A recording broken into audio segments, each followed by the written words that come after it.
The Lewis and Clark expedition officially begins on this date. Welcome back to On This Date. Today's date is May 22nd, 2023. It is the 142nd day of the year. There are 223 days left. It's the 21st Monday in the 21st week and the 64th day of spring. There are 30 days left until summer.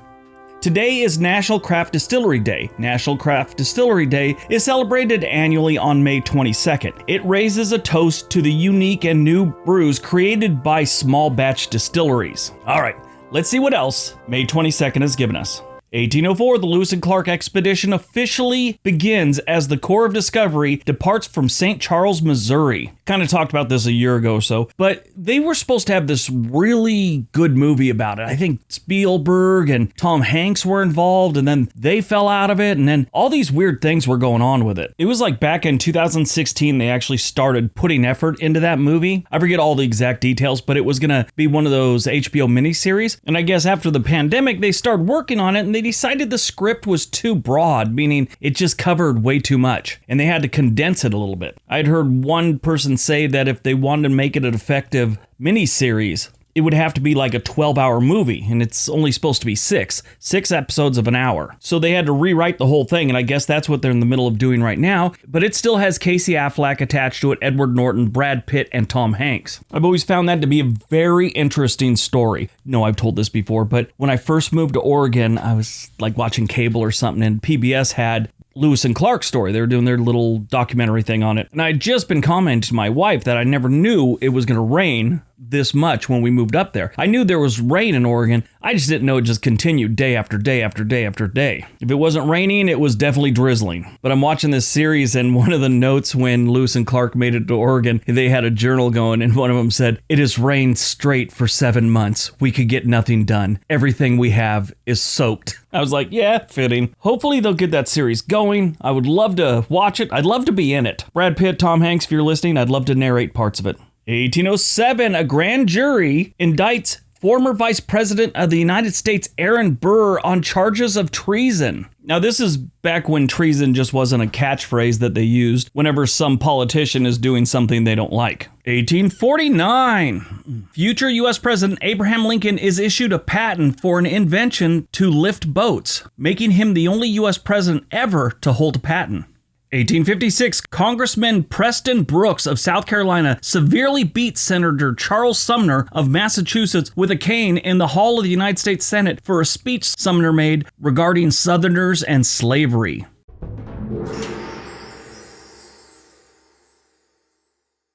On May 20th, 1856, Senator Charles Sumner made a speech denouncing the crime against Kansas and the Southern leaders whom regarded as complicit, including Brooks' first cousin once removed, Senator Andrew Butler. Sumner compared Butler with Don Quixote embracing a lady of the evening, basically slavery, as his mistress. But Butler believes himself to be a chivalrous knight. He went on to say, of course, he has chosen a mistress to whom he has made his vows, and who, through ugly to others, is always lovely to him. So this was definitely a political takedown, and it was a pretty harsh thing to say on the Senate floor. People were pretty upset about it. Matter of fact, Senator Stephen Douglas of Illinois, who was also subject of criticism during the speech, suggested to a colleague while Sumner was orating that this damn fool Sumner is going to get himself shot by some other damn fool. Sumner's language was intentionally inflammatory.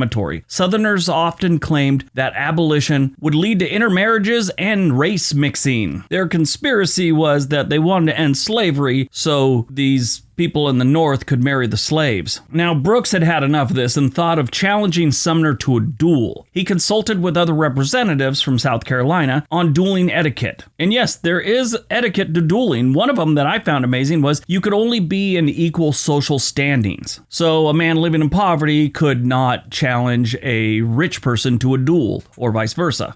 So after going over the fine tunings of what it would take to actually have a duel with this man, he decided to punish Sumner with a public beating, because that's what educated men do, I guess. On May 22nd, 2 days after Sumner's speech, Brooks entered the Senate chamber in company of Senator Keat from South Carolina. Brooks confronted Sumner, who was seated at his desk writing a letter. He said, "Mr. Sumner, I have read your speech twice over carefully. It is liable on South Carolina and Mr. Butler, who is a relative of mine." As Sumner began to stand up, Brooks hit Sumner over the head several times with his cane. The thing had a gold handle on it too, so you know it was doing some damage. Sumner was trapped under his heavy desk, which was bolted to the floor. He's kind of stuck there. He finally pushed it over, breaking the bolts, and then attempted to escape. By this time, Sumner was blinded by his own blood. He staggered up the aisle and collapsed unconscious. Other senators tried to get involved to save Sumner, but the senator from South Carolina, Keat, pulled out a pistol and held them at bay while Brooks continued to beat him. This went on until the cane broke. Sumner suffered head trauma that would cause him to have chronic pain and symptoms consistent with what now would be called traumatic brain injury and post-traumatic stress disorder. He spent 3 years convalescing before returning to his Senate seat. He suffered chronic pain and debilitation for the rest of his life. Now, as you can imagine, the Senate, just like the country, was divided. The Southerners thought he was a hero. The Northerners thought he was a convict, or should be a convict.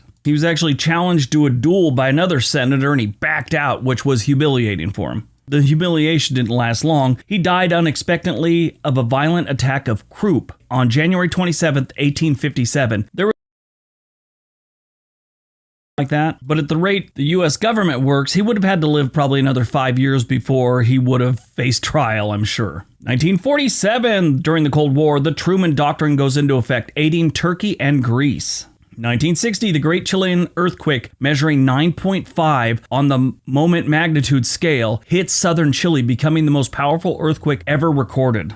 1998, U.S. federal judge rules that the Secret Service agents can be compelled to testify before a grand jury concerning the Lewinsky scandal involving President Bill Clinton. 2011, an EF5 tornado strikes Joplin, Missouri, killing 158 people and wreaking $2.8 billion in damages, the costliest and seventh deadliest single tornado in U.S. history. Movies released on May 22, 1998, Fear and Loathing in Las Vegas. A journalist and his attorney travel to Las Vegas to cover a motorcycle race and take with them a suitcase full of illegal drugs. The two consume whatever they can get their hands on pretty much at an alarming rate and dive deeper into a psychedelic world. This is based on the Hunter S. Thompson book, Fear and Loathing in Las Vegas, which he always claimed really happened. Who knows? It was a great book. The movie was pretty good too. It starred Johnny Depp and Benicio del Toro. It was well worth it. If you read the book and then watch the movie, I think it just makes it better. Benicio del Toro gained considerable amount of weight for his role as Dr. Gonzo. You know, nobody exciting was born today that we haven't talked about before. 1979, Maggie Q. Don't know who she is, but she's an American actress. She's an actress known for her title role in the series Nikita. She also appeared in Live Free or Die Hard and Mission Impossible 3. In 2014, she played the role of Tori Wu in Divergent.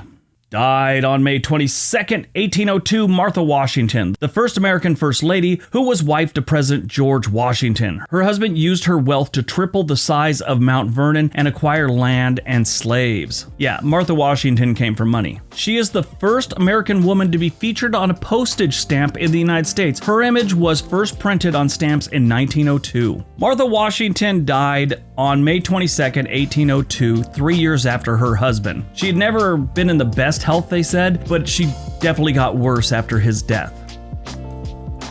All right, that's today's video. Hope you guys enjoyed it.